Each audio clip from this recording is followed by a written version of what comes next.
Hello student, welcome to my channel master classes. My name is Salib और आप देख रहे हो master classes YouTube channel. Class 10th की मैथमेटिक्स का चैप्टर नंबर 12 अपना चल रहा है, जिसका नाम है पृष्ठीय क्षेत्रफल और आयतन। उसमें प्रश्नावली 12.2 आज हम स्टार्ट करने जा रहे हैं। इसका पहला क्वेश्चन हम डिस्कस करेंगे। मैं आपको बता दूं, इसके पहले हमने 12.1 पूरा का पूरा कंप्लीट कर दिया है। आप जाकर देख लीजिएगा। ये इस चैप्टर में दो एक्सरसाइजें हैं, ये दूसरी एक्सरसाइज है और लास्ट एक्सरसाइज है। इसका आज हम पहला क्वेश्चन डिस्कस करने जा रहे हैं। अगर आपने पिछली क्लास नहीं देखी है तो हमारे इसी चैनल के प्लेलिस्ट में जाकर या कोर्स वाले सेक्शन में जाकर बिल्कुल फ्री ऑफ कॉस्ट उन वीडियोस को देख सकते हैं और अपनी पढ़ाई पूरी कर सकते हैं। तो चलिए इसको क्वेश्चन को शुरू करते हैं और इसका सॉल्व करते हैं। एक ठोस एक अर्धगोले पर खड़े, देखो भाई, ये एक पूरा ठोस है। ये अर्धगोले पर खड़े एक शंकु के आकार का है। ये है अर्धगोला, इसके ऊपर खड़ा है और इसके ऊपर एक शंकु रखा हुआ है। इसी की बात कर रहे हैं कि एक ठोस एक अर्धगोले पर खड़े एक शंकु के आकार का है। ये जिनकी त्रिज्याएं 1 सेंटीमीटर है। ये बोल रहे हैं कि शंकु की जो त्रिज्या है, ये शंकु की जो त्रिज्या है इधर ऐसे 1 सेंटीमीटर है।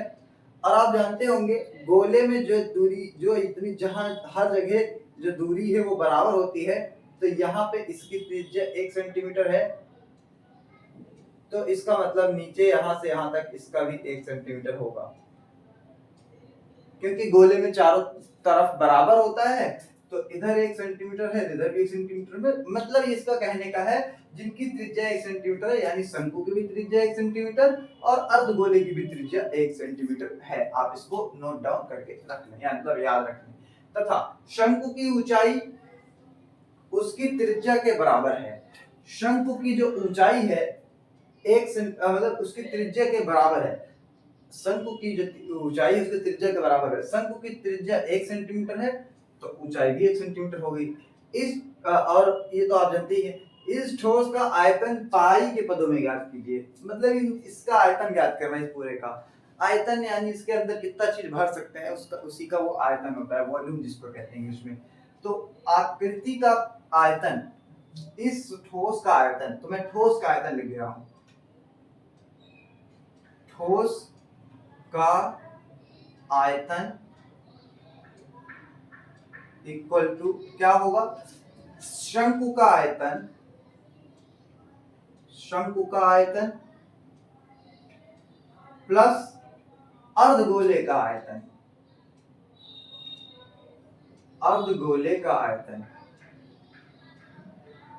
फॉर्मूला मैंने लिखवाया है। पहली क्लास अगर हमारी इस चैप्टर की आप देखेंगे तो उसमें ऑल फॉर्मूला नाम से वो क्लास है, जिसमें हमने सारे फॉर्मूले एक साथ ही डिस्कस किए हुए हैं। आप वो जाकर देख लीजिए, आपको सारे फॉर्मूले मिल जाएंगे। या तो आपको सारे फॉर्मूले रटे हुए होने चाहिए, या तो नहीं रटे हुए ही होने चाहिए। मुझे रटे हुए हैं, देखो मैं लिखता हूँ। शंकु का आयतन क्या होता है? 1/3 पाई आर क्यूब। नहीं, 1/3 pi R square H. 1/3 pi R square H, यही होता है भाई। ठीक, प्लस अर्धगोले का आयतन। गोले का आयतन होता है 4/3 पाई आर क्यूब। अर्धगोले का आयतन होता है 2/3 पाई आर क्यूब। बोलो भाई, समझ आ रहा है क्या? देखो आर तो दोनों के लिए 1-1 सेंटीमीटर है, एच भी 1 सेंटीमीटर है, इसीलिए आप एच के जगह पे भी 1 लिख देंगे, आर के जगह पे भी 1 लिख देंगे। यहाँ सवाल में पहले ही दिया था आर इक्वल टू 1 सेंटीमीटर। ये आर किसी का भी हो, चाहे रेडियस अर्धगोले का हो या गोले का हो, चाहे आप शुरू में ऐसे लिख लीजिएगा। त्रिज्या, शंकु की त्रिज्या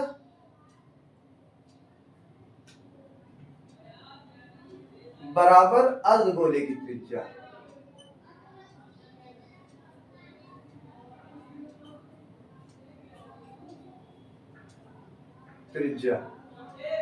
और बराबर 1 सेंटीमीटर।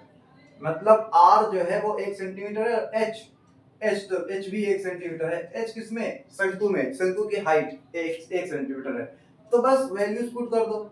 आप कॉमन भी ले सकते हो, मैं सोच रहा हूँ क्या कॉमन लूं, बात तो वही है कॉमन लेने से। चलो अच्छा कॉमन ले लेता हूँ। अब देखो नीचे 3 और 3 1/3 कॉमन ले लेता हूँ। Pi R square pi R cube है यहाँ, तो पाई भी कॉमन है, आर स्क्वायर भी कॉमन है। जो बच गया उसको ब्रैकेट में लिख दो। 1/3 बाहर आ गया, पाई बाहर आ गया, आर स्क्वायर बाहर आ गया, सिर्फ एच बचा। प्लस यहाँ पे 1/3 बाहर आ गया तो केवल 2 बचा है, पाई बाहर आ गया, आर क्यूब में से आर स्क्वायर बाहर आ गया तो सिर्फ आर बचा।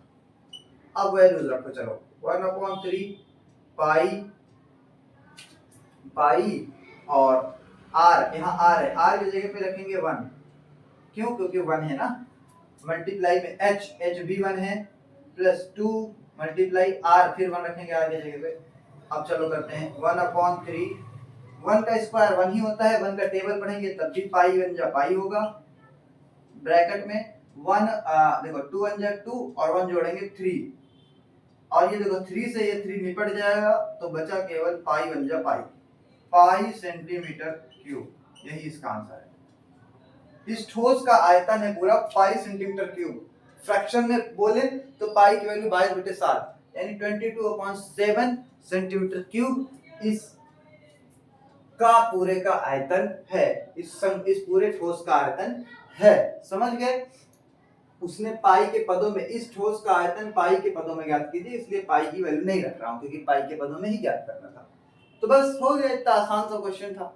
देखिए कितना ज्यादा मुश्किल नहीं है, अगर आप चेक करेंगे, आपके फॉर्मूले याद हैं तो आपको समझ लग रहा होगा कि मैं सारे क्वेश्चन कर लूंगा। ठीक है, मिलते हैं नेक्स्ट क्लास में जिसमें हम दूसरा क्वेश्चन डिस्कस करेंगे।